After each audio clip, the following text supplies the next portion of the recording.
नमस्कार, आप देख रहे हैं न्यूज नेशन। मैं हूं अनुराग दीक्षित। बुलेटिन की शुरुआत इस वक्त की बड़ी खबर के साथ। काशी विश्वनाथ ज्ञानवापी मस्जिद मामले से जुड़ी बड़ी खबर हम आपको बता दें। मुस्लिम पर्सनल लॉ बोर्ड ने इस फैसले पर, अदालत के फैसले पर सवाल उठाए। फैसले के खिलाफ अपील करेगा मुस्लिम पर्सनल लॉ बोर्ड, इस वक्त की ये बड़ी खबर। वहीं दूसरी तरफ अजदुद्दीन ओवैसी ने भी फैसले पर सवाल उठाए। ओवैसी ने कहा है कि एएसआई सिर्फ धोखाधड़ी करेगी, बाबरी मामले जैसा इतिहास दोहराया जाएगा। ये बात अजदुद्दीन ओवैसी ने कही है। वहीं दूसरी तरफ श्री राम जन्मभूमि के मुख्य पुजारी ने फैसले पर खुशी जताई। फास्ट ट्रैक कोर्ट ने कल ज्ञानवापी मामले में सर्वे का फैसला सुनाया था, जिसके बाद अब सवालों का और आरोपों का सिलसिला शुरू हो चुका है। कुल मिलाकर काशी विश्वनाथ ज्ञानवापी विवाद पर वाराणसी की फास्ट ट्रैक कोर्ट ने कल अहम आदेश देते हुए पुरातात्विक सर्वे करने का आदेश दिया था। हिंदू पक्ष मंदिर तोड़कर ज्ञानवापी मस्जिद बनाए जाने का दावा करता रहा है, लेकिन all India Muslim personal law board और मस्जिद कमेटी कोर्ट के फैसले के खिलाफ अपील करने की बात कह रहे हैं।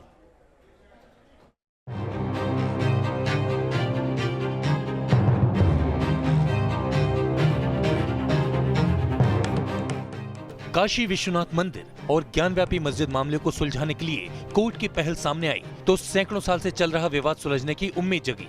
लेकिन एक और कोर्ट के फैसले के पक्ष में लोगों ने खुशी जताई तो दूसरी तरफ फैसले के विरोध के सुर भी तेज हुए। ज्ञानव्यापी मामले में फास्ट ट्रैक कोर्ट के फैसले के खिलाफ अब all India Muslim personal law board high court में अपील करने की बात कह रहा है। तो इसको ऑर्डर को चैलेंज किया जाएगा हाई कोर्ट में या डिस्ट्रिक्ट कोर्ट में, क्योंकि ये सिविल कोर्ट का ऑर्डर है, ट्रायल कोर्ट का, तो इसलिए इसका रिवीजन जो है वो डिस्ट्रिक्ट कोर्ट में हो सकता है। तो अगर डिस्ट्रिक्ट कोर्ट में करना होगा तो वहाँ तैयारी वो करके वहाँ फाइल करेंगे, और अगर हाई कोर्ट में किसी तरह से। वहीं ज्ञानव्यापी मामले पर फास्ट ट्रैक कोर्ट के फैसले पर AIMIM नेता असदुद्दीन ओवैसी ने भी सवाल उठाए और मस्जिद कमेटी से फैसले के खिलाफ अपील करने को कहा। ओवैसी ने ट्वीट कर कहा कि इस आदेश की वैधता संदिग्ध है। बाबरी फैसले में सुप्रीम कोर्ट ने कहा था कि कानून की किसी टाइटल की फाइंडिंग ASI द्वारा पुरातात्विक निष्कर्षों पर आधारित नहीं हो सकती। ASI हिंदुत्व के हर प्रकार के झूठ के लिए मिडवाइफ की तरह काम कर रही है। कोई भी इससे निष्पक्षता की उम्मीद नहीं करता है। दूसरी तरफ कोर्ट के फैसले पर अयोध्या में खुशी का माहौल है। साधु संतों को उम्मीद है कि अब काशी विश्वनाथ मंदिर का मामला जल्द सुलझ जाएगा। वहीं बाबरी मस्जिद के पक्षकार रहे इकबाल अंसारी भी अयोध्या की तरह ज्ञानव्यापी मामले का भी निपटारा चाहते हैं। अब निश्चित है कि इसमें वो उतना देर नहीं लगेगा जितना देर श्री राम जन्मभूमि में लगा है। यह जल्दी से जल्दी इसका निर्णय होगा, क्योंकि वहाँ के सारी सत्यता जो वास्तविकता है वो स्पष्ट रूप से दिखाई दे रही है। बहुत दिन से ये मुकदमा रहा। हमें चाहते हैं कि कोर्ट का जो भी नियम कानून है वो हमारे हिंदुस्तान का बहुत बेहतर है। हमें चाहते हैं कि ये भी मसला तय हो जाए और हिंदू और मुसलमानों का एक सौहार्द बना रहे। हिंदू पक्ष की दलील है कि जहां विवादित ढांचा है उसके बीचों बीच 100 फीट ऊंचा ज्योतिर्लिंग मौजूद था। 1664 में औरंगजेब के आदेश पर मंदिर को तोड़ दिया गया था। वाराणसी की फास्ट ट्रैक कोर्ट ने 2019 में ASI से जांच की मांग वाली याचिका पर पुरातात्विक सर्वेक्षण का आदेश दिया है। इसके लिए 5 विशेषज्ञों की कमेटी बनाई जाएगी। 8 अप्रैल 2021 ये ऐसी तारीख है जहां पर फास्ट ट्रैक कोर्ट ने आदेश दे दिया कि भारतीय पुरातत्व विभाग और उत्तर प्रदेश का पुरातत्व विभाग ये सर्वे करे यहाँ पर कि आखिर यहाँ पर जो हिंदू पक्ष के दावे हैं उसमें कितनी सच्चाई है। इसके साथ ही कोर्ट ने यह भी कहा है कि 5 ऐसे विद्वान भी निर्धारित किए जाएं जो साइंस और आर्कियोलॉजी के जानकार हैं, जो इस पूरी कमेटी में रहेंगे और अपनी रिपोर्ट को सबमिट करेंगे। ज्ञानव्यापी मामले में अगली सुनवाई 31 मई को होनी है। उम्मीद है कि ASI विवादित ढांचे की गहराई से जांच करेगा और जांच रिपोर्ट काशी विश्वनाथ ज्ञानव्यापी विवाद सुलझाने में अहम साबित होगी। Sushant Mukherjee, news nation, Varanasi. तो इस मुद्दे पर बात करने के लिए हमारे साथ खास मेहमान जुड़ चुके हैं। हमारे साथ महंत राजू दास हैं, धर्मगुरु हैं। अमरेंद्र नाथ सिंह जी हमारे साथ जुड़ चुके हैं। आप निदेशक रह चुके हैं आर्कियोलॉजिकल सर्वे ऑफ इंडिया यानी ASI के। आप दोनों का बहुत बहुत स्वागत है। लेकिन महंत राजू दास, जो दूसरा पक्ष है, खासकर खालिद रशीद फरंगी महली का भी बयान आया है सामने, जो मैं पढ़ रहा हूं, वो कह रहे हैं कि देखिए जो माहौल है समाज का उसको बिगाड़ने की कोशिश की जा रही है इस तरीके के मुद्दों को उठाकर, गैर जरूरी मुद्दों को उठाकर। क्या ये मुद्दा गैर जरूरी है? अरे भाई, फिरंगी साहब को विचार करना चाहिए, मुद्दा नहीं है ये आस्था का विषय है। ये मुद्दा कहाँ है? मुद्दा तो राजनीतिक तो लोगों के लिए मुद्दा हो सकता है, हमारे लिए तो आस्था का विषय है। आप देखिए कि अयोध्या में जब हम लोग मांग कर रहे थे कि भव्य दिव्य मंदिर बनाया जाए, लोग कहते थे कि आस्था से देश नहीं चलता, संविधान पे देश चलता है। ठीक है, संविधान पे देश चलता है। तब सर्वे हुआ, सर्वेक्षण हुआ, खुदाई हुआ, दूध का दूध पानी का पानी हो गया।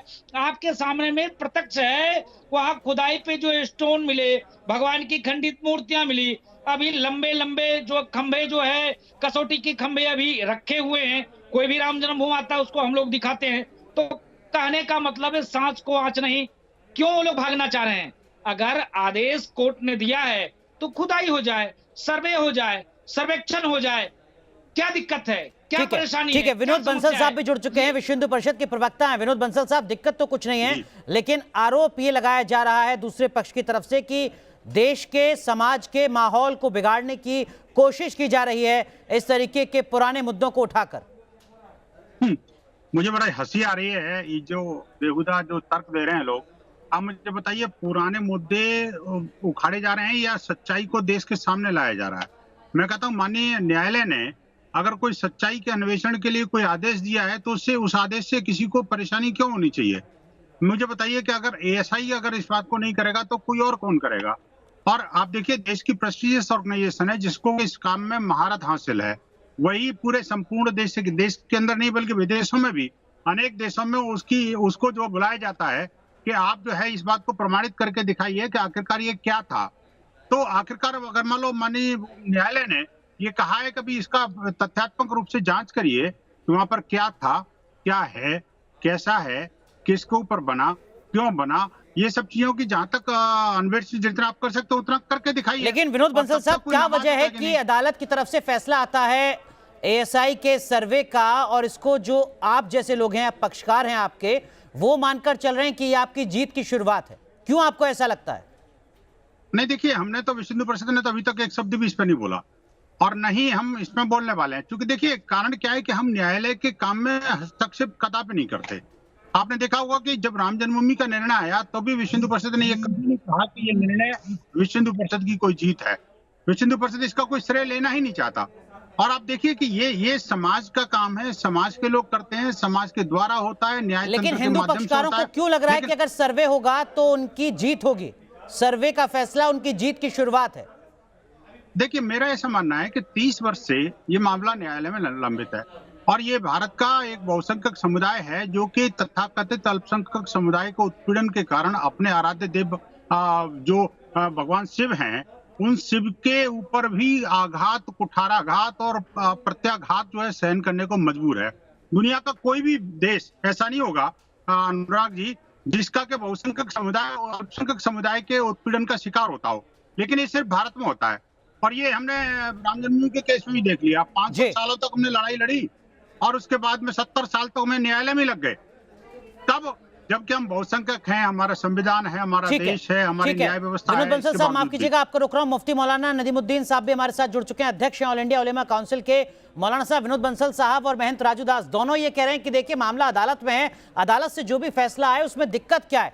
क्यों ये कहा जा रहा है कि गैर जरूरी मुद्दों को उठाया जा रहा है? क्यों ये कहा जा रहा है कि समाज का माहौल बिगाड़ने की कोशिश की जा रही है?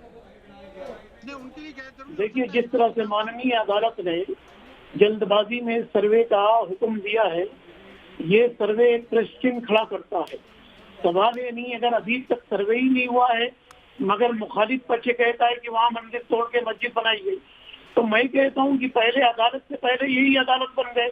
जिस तरह से फैजाबाद कोर्ट ने मस्जिद के ताला खोल करके पूजा शुरू करवाया था, वही हरकतें फिर शुरू कर दी गई। देखिए, देश का माहौल खराब करने के लिए कुछ जो है शरपसंद लोग हैं, उनको देश में एकता पसंद नहीं आ रही है। कुछ कह रहे हैं विनोद बंसल साहब, आप कुछ कह रहे हैं? माहौल क्रिएट किया जा रहा।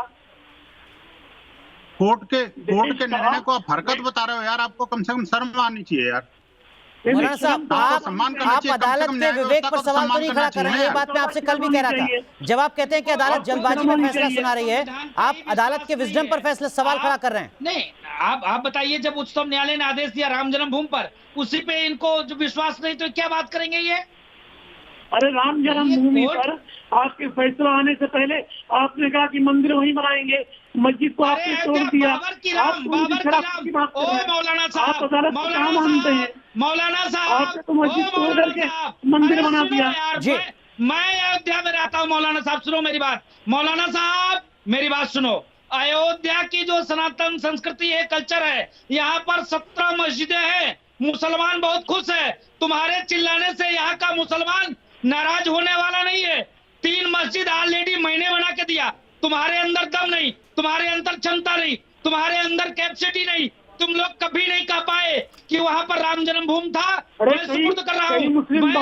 मैं तो 3 मस्जिद बना के दिया हूँ। यहाँ का मुसलमान, ठीक है, माफ कीजिएगा, मैं आप दोनों को रोक रहा हूँ। हमारे साथ अमरेंद्र नाथ सिंह जी हैं, आप निदेशक रह चुके हैं एएसआई के।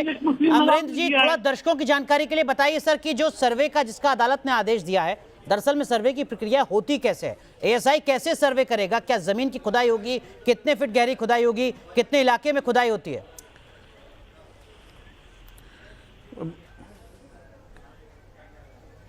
माननीय न्यायालय ने जो दी है अपनी आदेश, उसके अंतर्गत काफ़ी विस्तृत रूप से जानकारी दी गई है कि हम लोगों को उस एरिया का सर्वेक्षण करना है और पूरे एरिया में ये देखना है कि कहाँ पर वो अवशेष फैले हुए हैं और उन अवशेषों में जो दिखाई पड़ती है मंदिर से संबंधित चीज़ें, वो हो गई बात। और वैसे भी इतिहास में इस तरह की जब भी कभी भ्रामक स्थिति पैदा होती है तो पुरातत्व के माध्यम से ही उनको सुलझाया जाता है। और जैसा देखा गया है कि जब वो खुदाई होगी और वहाँ से जो अवशेष मिलेंगे वो निर्धारित करेंगे कि यहाँ पर मंदिर था या नहीं था। एक तो ये बात निश्चित हो जाएगी। और जैसा कि पहले भी देखा गया है, तो जहाँ कहीं भी इस तरह की जहाँ कहीं भी प्रॉब्लम्स हुई हैं तो उन प्रॉब्लम्स को सॉल्व करने की आर्कियोलॉजी ही एक माध्यम है, पुरातत्व ही एक माध्यम है जो किसी निष्कर्ष पर हमें पहुंचाता है। और हम सर जो हिंदू पक्ष के वकील हैं कि उच्चतम न्यायालय का जो विवेकपूर्ण कहा है, आदेश है। मैं आपको रोक रहा हूं, उन्होंने कहा है कि देखिए ज्ञानवापी मस्जिद के जो पश्चिमी हिस्सा है वहां पर श्रृंगार गौरी की पूजा होती रही है, वहां पर नंदी विराजमान है और ये दरअसल में मस्जिद को लेकर तो नहीं हो सकता जहां नंदी विराजमान हो, ऐसा वहीं हो सकता है जहां पर कि मंदिर रहा हो। तो क्या एएसआई जब सर्वे करेगा तो आस्था को भी अपना आधार बनाएगा या सिर्फ साइंटिफिक मेथोडोलॉजी के आधार पर सर्वे होता है?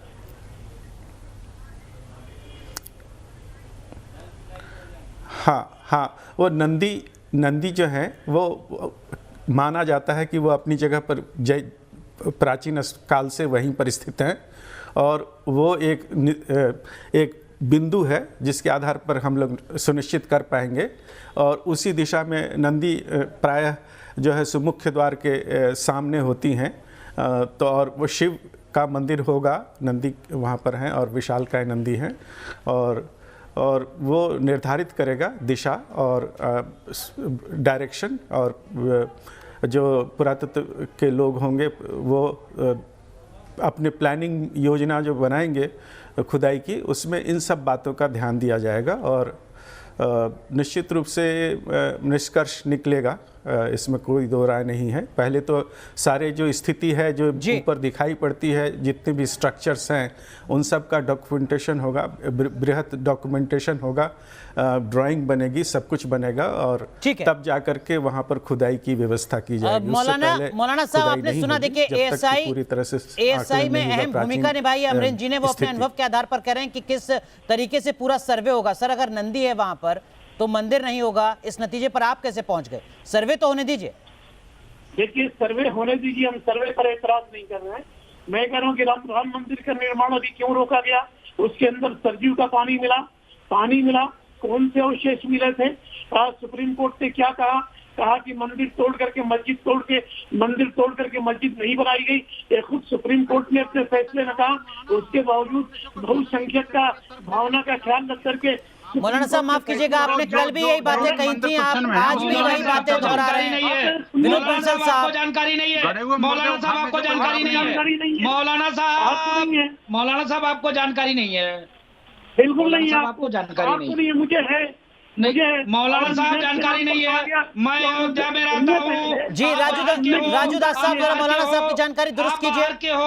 आप बाहर के हो, मैं अयोध्या के वासी हूँ, अयोध्या के रहने वाला हूँ, और मैं बता रहा हूँ, सुनो मौलाना, सुनो अयोध्या का, सुनो मौलाना, अयोध्या के सुनो, चिल्लाने से काम नहीं चलेगा, चिल्लाने सत्य को नहीं दबा सकते।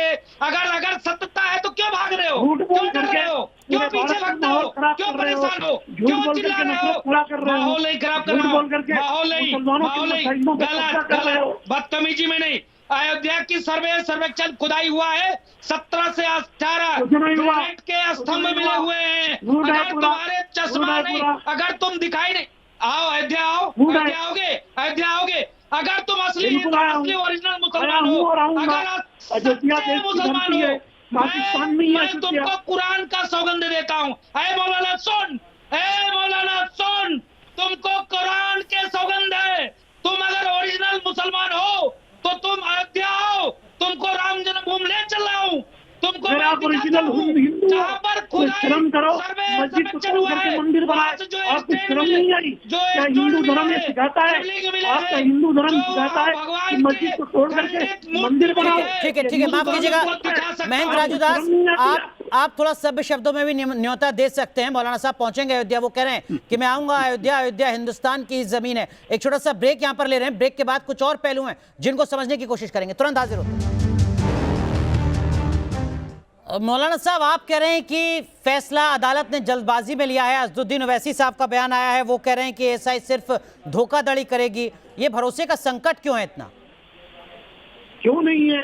बाबरी मस्जिद का जिस तरह से फैसला किया गया, राजीव गांधी ने जिस तरह से ताला खोला, उसके बाद जो घटनाएं घटी, जिस तरह से मस्जिद को गिरा दिया गया, सुप्रीम कोर्ट में एफिडेविट दिया गया कल्याण सिंह की तरफ से कि हम मस्जिद की रक्षा करेंगे, फिर गिरा दिया गया, फैसला हो गया। तो आप करें कि अयोध्या में भी गलत हुआ और वही काशी विश्वनाथ में भी गलत ही होगा?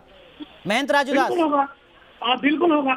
नहीं कह रहा हूँ, नहीं देखिए, मौलाना साहब की बुद्धि खराब हो गई है। मौलाना साहब संविधान को नहीं मानते, मौलाना साहब भारतीय संविधान को नहीं मानते, मौलाना साहब उच्चतम न्यायालय को नहीं मानते, मौलाना साहब उच्च न्यायालय को नहीं मानते, मौलाना साहब सिर्फ अपने जिद को मानते हैं, मौलाना साहब सिर्फ दूसरे पे अपनी बात को थोपना जानते हैं और कुछ नहीं। सांच को क्या आँच? अगर सत्य हो मौलाना, अगर तुम्हारे अंदर जरा सा भी सत्यता है तो डरते क्यों, घबराते क्यों, भागते क्यों हो मौलाना, भागते क्यों हो मौलाना, भागते क्यों हो?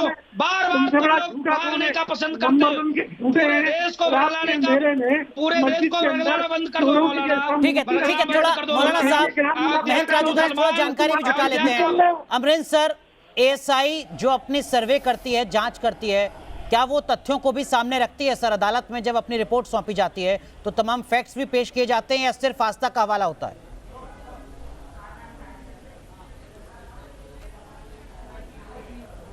निश्चित रूप से जितने भी सब्जेक्ट खुदाई से जो अवशेष मिलते हैं और उनका डे टू डे बेसिस पर उनका डॉक्यूमेंटेशन होता है और वो सारे तथ्य सामने रखे जाते हैं और इसमें कोई दो राय नहीं है। जब कभी भी इस तरह की कंट्रोवर्सीज हुई हैं तो पुरातत्व के माध्यम से ही उनको सुलझाया गया है और पुरातत्व से बढ़िया और कोई साइंटिफिक तरीका नहीं है इस तरह के कंट्रोवर्सीज को सुलझाने का। और मैं समझता हूँ कि अजदुद्दीन ओवैसी जो कह रहे हैं, सर माफ कीजिएगा, थोड़ा पॉलिटिकल बयान है, हालांकि अजदुद्दीन ओवैसी कह रहे हैं कि एएसआई धोखाधड़ी करती है, ऐसा तो नहीं है जी? अजदुद्दीन ओवैसी कह रहे हैं कि एएसआई कुछ नहीं करेगी, सिर्फ धोखाधड़ी करेगी। निराधार है और इसको हम